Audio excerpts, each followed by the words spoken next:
The police station in Sapalpa, a small town in Oklahoma, rarely encountered anything truly unusual. Zolin Hemen, a detective with 15 years of experience, had grown accustomed to the monotony of local crimes, theft, domestic disputes, and the occasional assault. He was slowly sipping his cold coffee and looking through the morning reports when there was a knock on his door. "Detective Hemen, we have a strange report," Sergeant Johnson said, placing a folder in front of him. "The third one in the last month. Maybe we should look into it." Zolin opened the folder and frowned. A young man, Marcus Williams, 28 years old, claimed that he had been deliberately infected with HIV. He described a woman he had been seeing for about 2 months, slender, attractive, with short curly hair and a small scar above her right eye. "And what's criminal about that?" Zolin looked up at the sergeant. "Sad, of course, but proving intent is almost impossible." "That's why I'm saying we need a third statement," Johnson said, pulling 2 more folders from the pile of papers. "Raymond Taylor, 34 years old, and James Banks, 31. All 3 were diagnosed within the last 2 months, and they all describe a similar woman." Zolin looked more closely at the descriptions. Indeed, she was slender, dark-skinned, with short curly hair and a scar above her right eye. Age, around 30.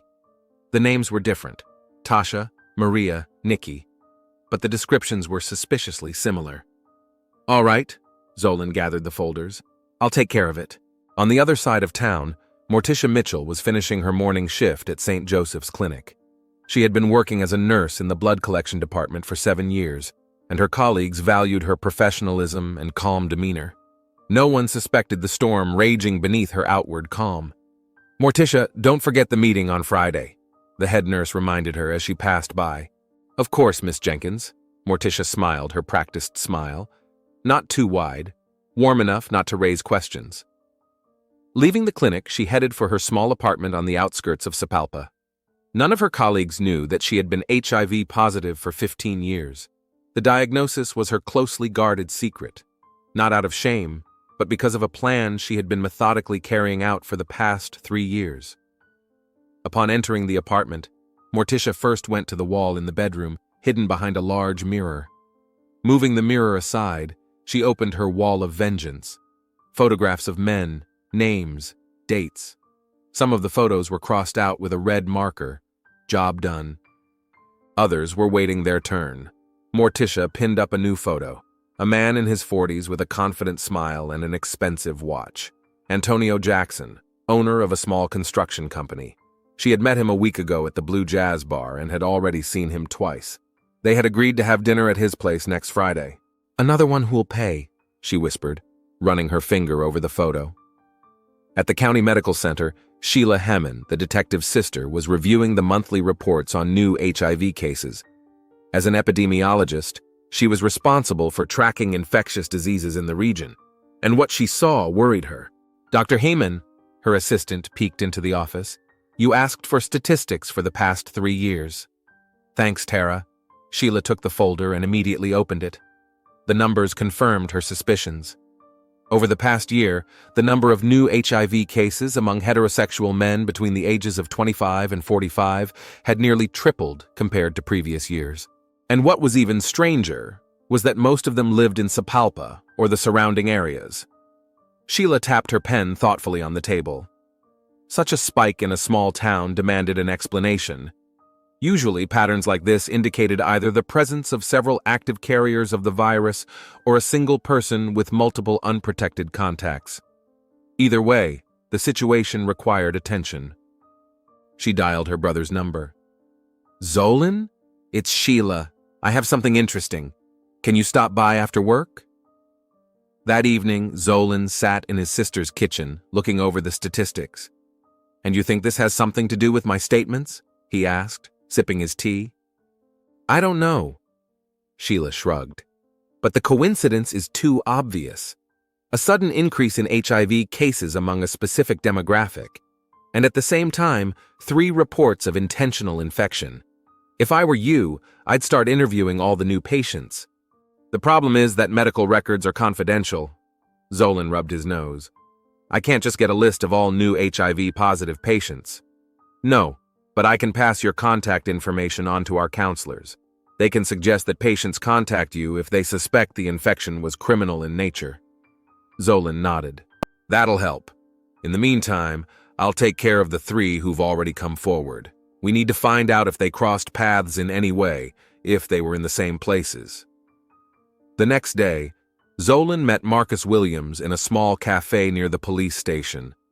"I met her on a dating app," Marcus said, nervously twirling his coffee cup. "She called herself Tasha.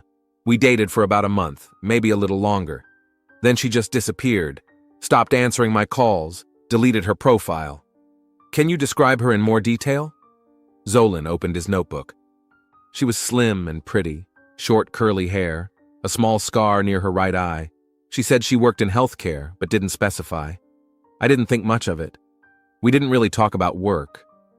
"Do you have any photos of her?" Marcus shook his head. "We hardly took any photos. The couple we did take disappeared along with her profile." Zolan wrote down the details and met with 2 other complainants. The stories were frighteningly similar. Meeting through an app or in a bar, a short romance, sudden disappearance. And then, a few weeks or months later, a positive HIV test. Back at the station, Zolan began to piece together a psychological profile of the suspect. It appeared that she deliberately chose her victims, entered into relationships with them, and disappeared after presumably infecting them. But why? What was her motive? While the detective was trying to figure out the motives of the unknown woman, Morticia Mitchell was getting ready for her date with Antonio Jackson. She carefully chose her outfit, not too provocative but attractive enough. Her makeup emphasized her natural beauty, but was subtle. Before leaving, she opened a small box on her dressing table. Inside was a single photograph of a teenage girl with a bright smile and innocent eyes. It was her, 15 years ago, before the day that changed everything. "For you," she whispered to the photo and closed the box. Antonio greeted her with champagne and compliments. His house, spacious and well-furnished, spoke of success and wealth. These were the kind of men she was looking for, confident, successful, thinking the world belonged to them. "You know, you're not like other women," Antonio said, filling her glass. "There's something special about you." Morticia smiled her practiced smile. "We're all special, just in different ways," she said, taking a sip. "Tell me more about yourself, Antonio." "How did you get into the construction business?" She was a good listener. It was her main tool. Men love to be listened to have someone show an interest in their lives, their successes, their dreams. She had become an expert at creating the illusion of the perfect conversationalist. The evening followed the familiar pattern. Dinner, wine, conversation, intimacy. And when it came to the bedroom, she knew she wouldn't offer protection, and if he did, she would find a way around it. In the morning, while Antonio was still asleep, Morticia quietly gathered her things. She left a note with a phone number that would be disconnected in a week. Another contact, another potential victim. Leaving Antonio's house, she felt the familiar emptiness. It brought her no joy or satisfaction, only a temporary feeling that justice, albeit twisted, had prevailed. That same day, Zolan received another report at the police station, his 4th. A man named Carl Richards, 35 years old, the principal of a local school, claimed that he had been deliberately infected with HIV by a woman he had met 3 months earlier. The description matched the previous ones. "This is no longer a coincidence," Zolan muttered, adding the information to his growing diagram. That evening, he met with his sister again. "Sheila, I need your help," he said, laying out his notes and photos on her desk. "We already have 4 reports, and I'm sure there will be more. We're looking for a woman around 30 years old, a healthcare worker, probably aware of her HIV status." Sheila looked through the materials thoughtfully. "I can't disclose patient information, you know, but if you give me a detailed description, I can discreetly check with staff at local clinics. A scar near the eye is a fairly distinctive feature." "Thank you." Zolan squeezed his sister's hand. "I realize I'm asking you to break the rules, but this is a crime." "Intentional HIV infection is a serious crime," Sheila nodded. "I'll do what I can." 3 days later, Sheila called her brother. "I have something." Her voice sounded tense. "Not over the phone. Come over." When Zolan arrived, Sheila looked worried. I think I know who it is. She handed him a photo. Morticia Mitchell, a nurse at St. Joseph's Clinic. She's been working there for about 7 years. She has a scar like you described, and she's been HIV positive for the last 15 years. Zolin looked closely at the photo. An attractive woman with short curly hair and a barely visible scar above her right eye. Are you sure? About my suspicions? No. About her having HIV? Yes, it's in her medical records. She's in regular treatment, maintaining normal cell counts, virtually undetectable viral load. So she knows her status, Zolin said thoughtfully. Absolutely. And if it's her, then she knows exactly what she's doing. Sheila crossed her arms over her chest. The question is, why? What could have driven an educated nurse to do this? Zolin didn't answer. That question would now become central to his investigation. What happened to Morticia Mitchell 15 years ago, when she was just a teenager and received a diagnosis that changed her life forever? And why now, after all these years, has she decided to seek revenge? Ludwig Stu sat in the doctor's office, unable to believe what he had heard. The words HIV positive echoed in his head, drowning out everything else. 35 years of life, a successful business, a loving wife, and now this. Mr. Stu, with the right treatment, you can live a full life. Dr. Parker's voice sounded distant. Modern therapy effectively suppresses the virus. How do I tell my wife? That was the only question on Ludwig's mind at that moment. Dr. Parker looked at him sympathetically. Honestly, and the sooner the better, she needs to get tested too. After leaving the clinic, Ludwig sat in his car for a long time. The restaurant Creole Taste, which he had opened 5 years ago, was finally starting to bring in a steady income. He and Hannah had planned to have a baby next year. Now all those plans were falling apart. At home, Ludwig found his wife in the kitchen. Hannah was cooking dinner, humming her favorite song. Her voice, which usually brought him comfort, now only intensified his guilt. Hannah, we need to talk, his voice faltered. She turned around, and the smile slowly faded from her face when she saw the look on his face. What's wrong? I got the test results. He took a deep breath. I have HIV. The silence that followed his words seemed endless. Hannah froze, holding a wooden spoon in her hand. Then she slowly put it down on the table and turned off the stove. How is that possible? Her voice was surprisingly calm.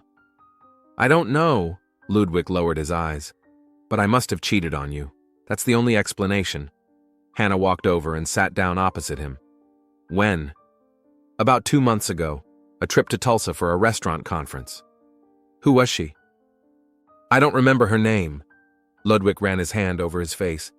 We met at the hotel bar. She said she worked in medicine. Short curly hair, a scar near her eye.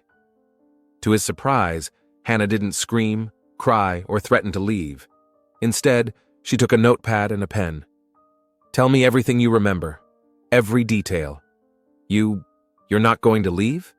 Ludwig looked at her in bewilderment. Leave? Hannah smiled bitterly. We've been married for 7 years, Ludwig.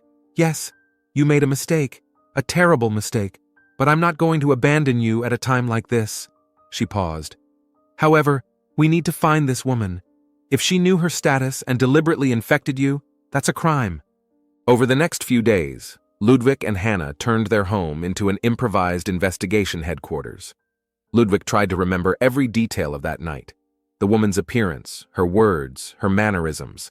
Hannah methodically wrote everything down, searched the internet, and called the hotel in Tulsa. They don't have any records of a guest matching that description, she said, hanging up after another call. But the bartender vaguely remembers a woman who fits your description. He says she was there a lot during those days. Ludwig kept replaying the events of that night in his head. The woman had introduced herself. What was her name? Melanie? Melissa? He remembered her short curly hair, the scar above her right eye, the confident movements of a nurse as she mixed cocktails. We have to go to the police, Hannah said on the 3rd day of their private investigation. And what am I going to tell them? That I cheated on my wife with a woman whose name I don't remember? Tell them you suspect deliberate HIV infection. That's a serious crime, Ludwig. The next day, they went to the Sapalpa police station. Detective Zolin Heyman listened carefully to Ludwig's story, occasionally jotting down notes in his notebook. When Ludwig finished, the detective opened a folder and showed him several photos of women. "Do you recognize any of them?" Ludwig studied the photos carefully and pointed to one. "This one looks familiar, but I'm not sure. It was 2 months ago, and the lights in the bar were dim." Zolin nodded and showed him another photo, a woman with short, curly hair and a scar near her right eye. "And her?" Ludwig paled. "Yes, that's her, I'm sure. Morticia Mitchell," Zolin said, putting the photo away. "You're the 5th person to identify her." "The 5th?" Hannah leaned forward. "So we're not the only ones?" "Unfortunately, no." Zolin closed the folder. "We already have 5 statements from men who suspect they were deliberately infected with HIV. All of them describe a similar woman, and all of them identify Miss Mitchell. Have you arrested her?" Ludwig asked. "Not yet. We need more substantial evidence, a direct link between her and the infections." Zolin tapped his pen on the table. "But thanks to your testimony, we've obtained a warrant for her phone records and bank statements. If she was in Tulsa on those dates, that will be further confirmation." As he left the station, Ludwig felt a strange sense of relief. He wasn't alone in his misfortune, and more importantly, the police were already on the case. "We have to continue our investigation," Hannah said as they got into the car. "That detective Heyman seems competent, but the more information we gather, the better." Ludovic looked at his wife with gratitude. Despite his betrayal, she stood by him, supporting and helping him. It gave him the strength to continue. That evening, Zolin sat at his desk, analyzing the new information. Ludwig Stu had given important testimony. He had met Morticia in Tulsa, which expanded the geography of her hunt. That meant there could be other victims in neighboring cities. The phone rang, interrupting his thoughts. "Detective Heyman," he answered. "Zolin, it's Sheila. I found something interesting in Morticia Mitchell's medical records." "I'm listening." 15 years ago, when she was 15, she was admitted to St. Mary's Hospital in Tulsa with multiple injuries, bruises, cuts, signs of sexual assault. 3 months later, she was diagnosed with HIV. Zolin clenched the phone. "A rapist?" "Presumably. The report says she was unable or refused to name her attacker. The Tulsa police opened a case, but it was closed due to lack of evidence." "That explains a lot," Zolin muttered. "Trauma as a teenager, HIV infection as a result of violence. 15 years later, she starts taking revenge on men. But why now? Why not before?" "That's what we have to find out," Zolin wrote in his notebook. "Thanks, Sheila. This is important information." The next morning, Zolin received a report on Morticia's phone records. His suspicions were confirmed. She had indeed been in Tulsa on the same dates as Ludwig Stu. Bank statements showed a taxi fare from the conference hotel to her home in Sapalpe. But that still wasn't enough to arrest her. They needed more direct evidence of her intentions. Meanwhile, Ludwig and Hannah continued their investigation. They created an online support group for men who suspected they had been intentionally infected with HIV and posted announcements on social media. 2 people responded, Hannah said, looking at the messages on her laptop. Both are from Sapalpa, and both describe a similar woman. "Did you tell the detective?" "Yes, he'll be in touch with them." Ludwig walked over to the window. The autumn evening was enveloping the city in twilight. Somewhere out there was the woman who had ruined his life, and was possibly continuing to ruin the lives of other men. "I don't understand," he said quietly. "Why would she do this? What did I do to her?" Hannah came over and put her hand on his shoulder. "Maybe it's not about you personally. Detective Heyman thinks it might be related to trauma from her past."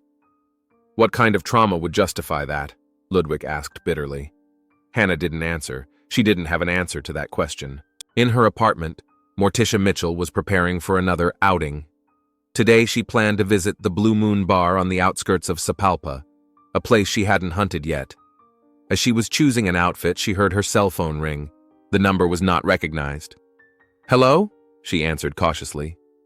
"Morticia Mitchell?" The man's voice sounded tense.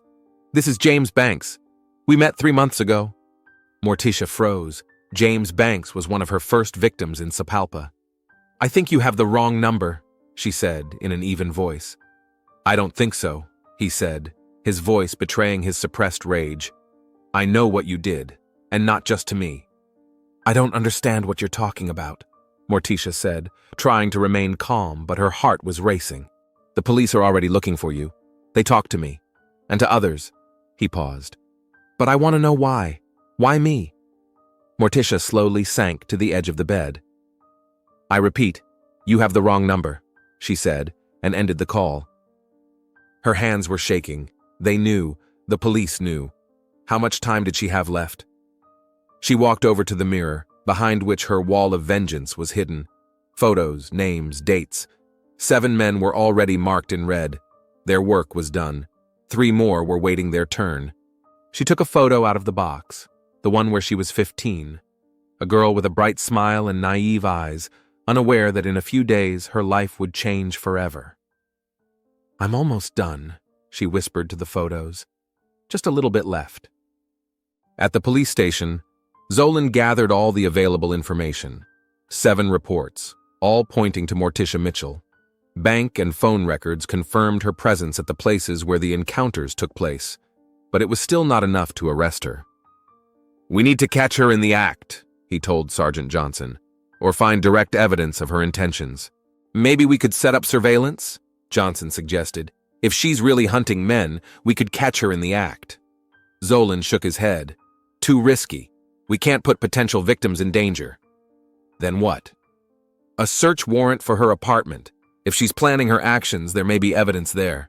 It took 2 days to obtain the warrant. During that time, Zolan met with 2 new complainants found through the support group set up by Ludwig and Hannah. Their testimony strengthened the case against Morticia. Finally, with the warrant in hand, Zolan and 3 officers arrived at Morticia's home early in the morning. But the apartment was empty. The bed was neatly made, the closets half empty. It looked like she had packed the bare essentials and disappeared.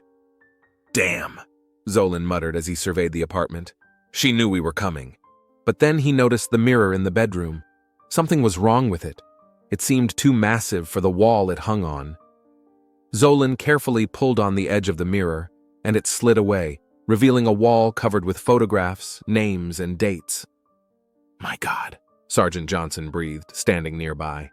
The wall was a kind of map of Morticia's hunts. Photographs of men, many of whom had already gone to the police, with notes about the dates of their meetings and infections. Some were crossed out in red marker with the word completed. This is what we need, Zolan said, photographing the wall. Direct evidence of intent. Among the photos was one that stood out from the rest. An old picture of a young Morticia with the caption, 15 years ago. Never forget. Put out an APB, Zolan ordered, carefully removing the photograph. She's dangerous and probably desperate, but unarmed. Priority is to take her alive. When Zolan returned to the station, a surprise awaited him. A middle-aged man in an expensive suit was sitting in his office. Detective Heeman? The man stood up and extended his hand. Richard Coleman, District Attorney. I hear you have an interesting case. Zolan shook the outstretched hand, feeling tension building inside him. The presence of the district attorney usually meant that the case had taken on a political dimension. 7 cases of intentional HIV infection, Zolan said, sitting down at his desk. Possibly more. We just found evidence in the suspect's apartment, but she's gone. Coleman nodded. I'm aware of that, but I'm interested in another aspect. 15 years ago, there was a case in Tulsa involving the assault of a minor. The victim was Morticia Mitchell, 15 years old. The case was closed due to lack of evidence, but he paused. One of the suspects was a well-known businessman with good connections. And you think this is related to our case? Zolan leaned forward. It's more than likely. Coleman took a folder out of his briefcase. Especially considering that 2 of the infected men have ties to that businessman. One is his former partner. The other is his cousin. Zolan felt the pieces of the puzzle begin to fall into place. She's not choosing them at random, he muttered. This isn't just revenge against men in general. She's hunting specific people connected to those she believes ruined her life. Coleman nodded. Exactly, and I want you to be careful. This businessman, Robert Jameson, is still influential in Tulsa. If it comes out that his former victim is taking revenge on people close to him, It could cause a scandal. I don't care about the political consequences, Zolan replied sharply. I just want to find Morticia before she infects anyone else. Of course, Coleman stood up. Just keep in mind that when you find her, it may be more complicated than it seems. After the prosecutor left, Zolan immersed himself in studying the new information. Robert Jameson, an influential businessman from Tulsa, had been suspected of assaulting Morticia Mitchell, a minor, 15 years ago. The case had been closed due to lack of evidence. But now, years later, the victim was taking revenge on those connected to her alleged rapist. This gave the investigation a new direction. Zolan began checking the other complainants for possible connections to Jameson. To his surprise, he discovered that 4 of the 7 had such connections: business partners, relatives, close friends. She's picking them deliberately, he told Sheila when they met that evening. But the question is, how does she find them? How does she know who's connected to Jameson? 15 years is a long time to plan revenge, Sheila replied thoughtfully. She could have gathered a lot of information in that time. Zolan nodded. We have to find her, Sheila. Not just because of what she's doing, but to understand why. What really happened 15 years ago? Sheila looked at her brother with concern. Be careful, Zolan. If Coleman is right about Jameson's influence, this could be dangerous. I know, Zolan rubbed his eyes. But I can't let her continue, regardless of what happened in the past. That same evening, Ludwig Stu received a strange message on his phone. Meet me tomorrow at Riverview Park at 3 o'clock. Come alone. You deserve to know the truth. The number was unfamiliar, but Ludwig guessed who it might be from. He showed the message to Hannah. You're not going, she said firmly. It could be dangerous. I have to, Ludwig insisted. This is our chance to find out the truth, and maybe help the police catch her. Then we'll tell Detective Heyman. The next morning, they met with Zolan at the station and showed him the message. It's probably a trap, Zolan said, studying the text, but it's also our chance to catch her. I'm willing to take the risk, Ludwig said. No, Zolan shook his head. We'll organize an operation. You won't go to the park, but we'll prepare an officer who looks like you. The park will be under surveillance. Hannah breathed a sigh of relief, but Ludwig looked disappointed. I want to know why she chose me, he said. What connection is there between me and what happened to her? Zolan looked at him with understanding. What do you know about Robert Jameson from Tulsa? Ludwig frowned. Jameson, the construction magnate? I met him a few times at business conferences. He visited my restaurant in Tulsa. He paused. Wait, you think this has something to do with him? It's possible. Zolan didn't go into details. We're checking all connections. After Ludwig and Hannah left, Zolan gathered his team for the operation in the park. They couldn't let this chance slip away. But Morticia Mitchell was smarter than they had anticipated. She had been watching the police station from a safe distance and saw Ludwig and Hannah go in and out. She knew they would tell them about the message. Riverview Park was just a diversion. The real meeting she had planned was supposed to take place somewhere else entirely. Rain drummed on the roof of the Sapalpa police station, creating a monotonous background noise as Detective Zolan Heyman reviewed the Morticia Mitchell case file. The operation at Riverview Park had been fruitless. Morticia had not shown up. It was a deception, and Zolan berated himself for falling for such an obvious trick. The phone rang, pulling him out of his thoughts. Detective Heyman, he answered, continuing to study the photo of the wall of vengeance from Morticia's apartment. Zolan, it's Sheila. I have new information on the Mitchell case. His sister's voice sounded tense. I looked through the records of the clinic where she worked. In the last 3 months, she requested the medical records of several patients, all men. 3 of them have already come to us with statements. Zolan sat up straight, suddenly feeling a rush of energy. She used her access at the clinic to find victims? It looks like it. And there's something else. Sheila paused. There's a name on the list of records she requested that will interest you. Robert Jameson, Jr. The son of that Jameson? That's right. 32 years old, living in Sapalpa for the last 2 years. He runs his father's company branch. Zolan grabbed a pen and wrote down the name. He's the next target. Address? I already sent it to you. Be careful, Zolan.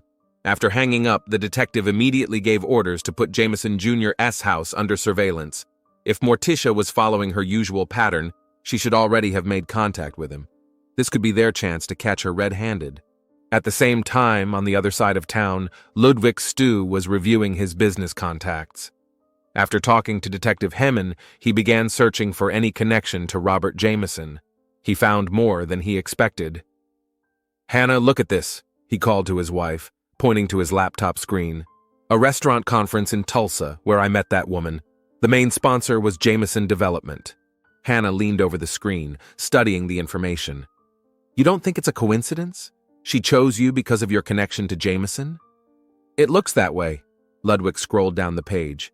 "And here's something else. A month before the conference, I consulted for a restaurant in Jameson's new hotel. My photo was in the press release." "She was tracking you," Hannah whispered. "All this time we thought the meeting was a coincidence, but she planned it." Ludwig closed his laptop. "We have to tell Hemmen, and I need to talk to Jameson. Find out what happened 15 years ago." "It's dangerous, Ludwig." Hannah put her hand on his shoulder. "Let's talk to the detective first." Ludwig shook his head. "The detective is bound by official procedures. I need answers now." He picked up the phone. "I have Jameson Jr. A.'s number. We met at his restaurant opening last year." Hannah wanted to object, but she knew she couldn't stop her husband. Instead, she said, "I'm coming with you, wherever you go." At the Jameson Development Office in Sapalpe, Robert Jameson Jr. was studying quarterly reports when his secretary announced visitors. "Mr. and Mrs. Stu would like to see you. They say it's urgent." Robert frowned.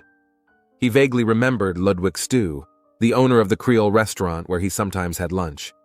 "Send them in." Ludwig and Hannah entered the spacious office overlooking the city center. Robert rose from his desk and extended his hand. "Mr. Stu, it's good to see you. To what do I owe this unexpected visit?" Ludwig ignored the outstretched hand. "I need to ask you about your father and what happened 15 years ago to a girl named Morticia Mitchell."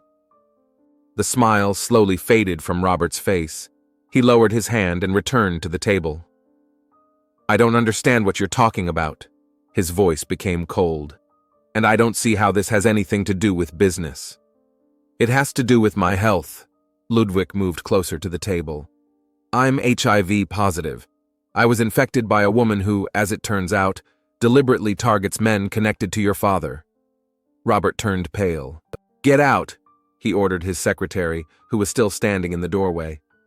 When the door closed, Robert sank heavily into his chair. "Morticia," he said, as if tasting the name. "I haven't heard from her in years." "So you know her?" Hannah asked, sitting down opposite him. Robert nodded. "I did. A long time ago. It was complicated," he said, rubbing his face with his hands. "My father is not the man the public sees." "What happened?" Ludwig insisted. Robert was silent for a long time, as if gathering his thoughts. 15 years ago, when I was 17, my father threw a party at our country house. Morticia was the daughter of one of the maids. 15 years old, naive, beautiful." His voice faltered. "My father invited his friends, influential people in Tulsa, alcohol, drugs, and girls. Willingly or not." Hannah covered her mouth with her hand. "You mean—" "I was there." Robert didn't look at them. "I didn't participate, but I didn't stop it either. I was afraid of my father. Morticia was used by several men, including my father." Ludwig felt nauseous. "And then?" "Then she was sent home with money and threats. A few months later, it turned out that one of the men at the party was HIV positive. By that time, Morticia was too." Robert finally looked up. "The police started an investigation, but my father paid off the right people." The case was closed. A heavy silence hung in the office. Hannah looked at Robert with undisguised disgust. "And you kept quiet all these years?" she asked. "Knowing what happened to that girl?" "I was a coward," Robert replied simply. "And I still am. But if Morticia really is out for revenge—" He didn't finish his sentence. "She's hunting people connected to your father," Ludwig said. "And you may be next." Robert nodded. "I know. She's already contacted me. We're supposed to meet tonight." At that moment, Zolan received information at the police station about strange activity on Morticia Mitchell's bank account. She had withdrawn all her savings and booked a bus ticket to Mexico, departing tomorrow morning. But before that, she had booked a room at the Blue Moon Motel on the outskirts of Sapalpa for tonight. She's getting ready to flee, Zolan told Sergeant Johnson, but she has a meeting first. The phone rang again. Detective Hemmen, he answered. Detective, this is Hannah Stew. My husband and I just spoke with Robert Jameson, Jr. He has a meeting with Morticia tonight at the Blue Moon Motel at 8 o'clock. Zolan sat up straight. Mrs. Stew, this is important information. Is Jameson willing to cooperate with the police? Yes, he'll tell you everything. What happened 15 years ago? It's terrible, Detective. We'll be at the motel by 8. Tell Jameson not to take any action on his own. Zolan hung up and immediately began organizing the operation. This was their chance to catch Morticia before she could do more harm or flee the country. Evening fell on Sapalpa. The Blue Moon Motel was located on a deserted outskirt of town, a one-story building with a faded neon sign and an empty parking lot. It was the perfect place for a secret meeting. Zolan positioned his men around the perimeter. He himself was in the next room, waiting for Morticia to arrive. Robert Jameson Jr. was already in the designated room, with a microphone under his shirt and clear instructions to stall for time until the police arrived. At 7:55, a taxi pulled up to the motel. A woman in a dark coat and a wide-brimmed hat got out. Zolan watched through the window as she headed for room 14, the very one where Jameson was waiting. She's there, he said into his radio. Everyone stay in position. Wait for my signal. Morticia knocked on the door. Robert opened it and she went inside. Zolan switched to listening mode. Robert Jameson? Morticia's voice sounded surprisingly calm. It's been a long time. Morticia, Robert was clearly nervous. Thank you for agreeing to meet me. I had no choice. The police are already on my trail. This is our only chance to talk. Zolan tensed. She knew about the investigation, but did she know about the ambush? Why are you doing this, Morticia? Robert asked. Those men you infected, most of them had nothing to do with what happened. They all did, her voice hardened.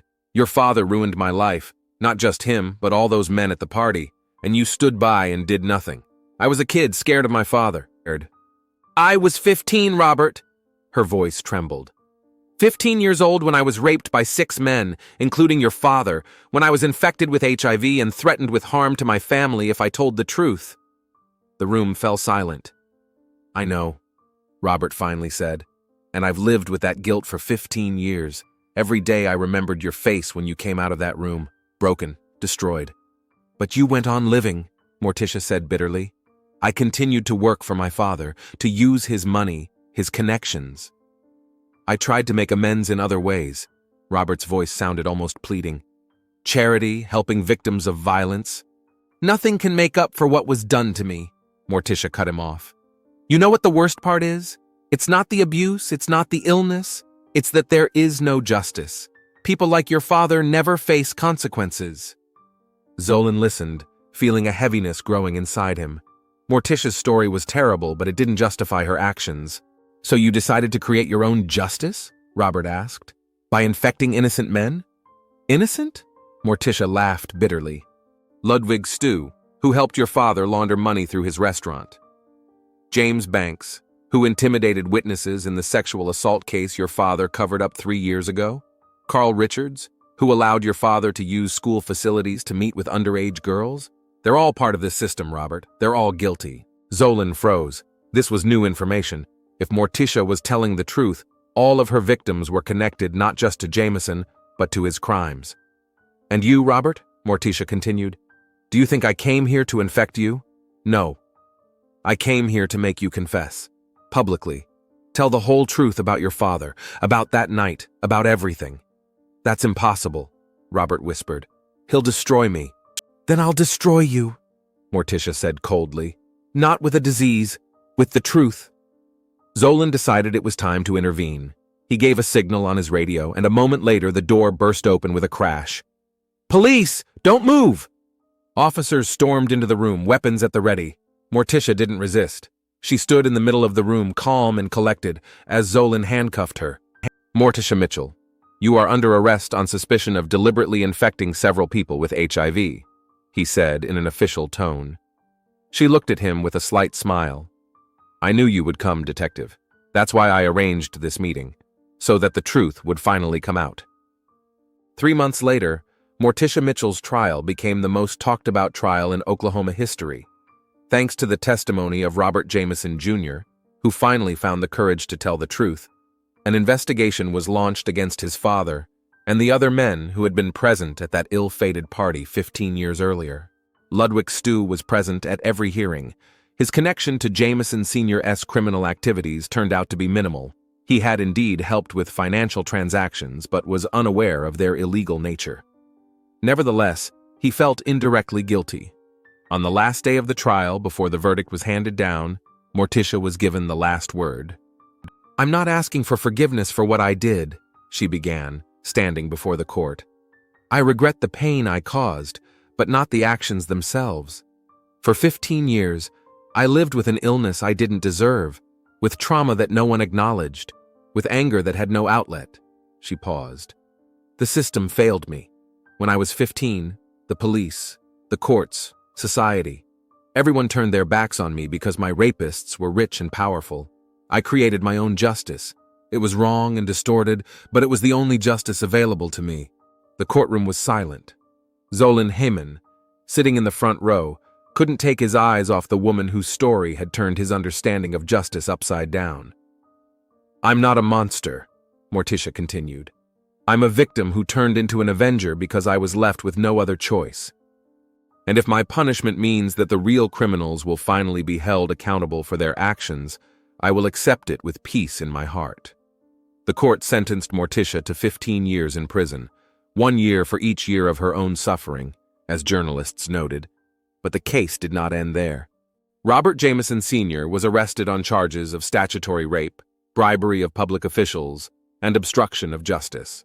Several of his accomplices also stood trial. After the sentence was handed down, Zolan was allowed a brief conversation with Morticia before she was sent to prison. You know I couldn't have done anything else, he said when they were alone in the conference room. I know, Detective, she nodded. You were just doing your job, like I was doing mine. What happened to you is terrible, and the fact that justice wasn't served back then is unforgivable. Zolan looked her straight in the eye. But your actions caused pain to people who didn't deserve it. They were all part of a system that protected people like Jamison, Morticia objected. Perhaps not directly, but they supported that system through their actions or inaction. Even if that's true, you had no right to become judge and executioner. Morticia looked at him for a long time before answering. When you're 15 and lying broken in a room where 6 men have just destroyed your life, and then you find out you have an incurable disease, you start to look at the concepts of right and wrong differently, she said with a faint smile. But you're right, Detective. I crossed the line, and I'm ready to take responsibility. As Zolan was about to leave, Morticia stopped him. Detective, I have a request. In my apartment, behind the mirror where you found the wall of vengeance, there is a box. Inside is a photograph of me at 15 before that night. I would like you to keep it, so that you remember that behind every criminal there may be a victim, and behind every victim there is a person who once just wanted to live a normal life. Zolan nodded. I'll keep it, he promised. Leaving the courthouse, Zolan met Ludwig and Hannah Stu. Justice prevailed? Ludwig asked bitterly. I don't know, Zolan replied honestly. Perhaps there is no such thing as pure justice. There are only attempts to fix what has been broken. She destroyed the lives of innocent people, said Hannah, regardless of what happened to her. Yes, agreed Zolan, and she will pay for it, just as those who destroyed her life 15 years ago will pay. They stood silently, looking at the rainy sky of Sapalpa.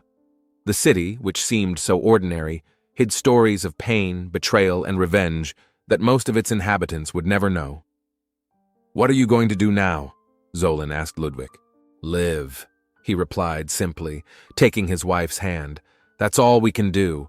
Live and try not to repeat the mistakes of the past. Zolan nodded. In his jacket pocket was a photograph of a 15-year-old girl with a bright smile and naive eyes, a reminder that every story has a beginning, long before it becomes a case file on his desk.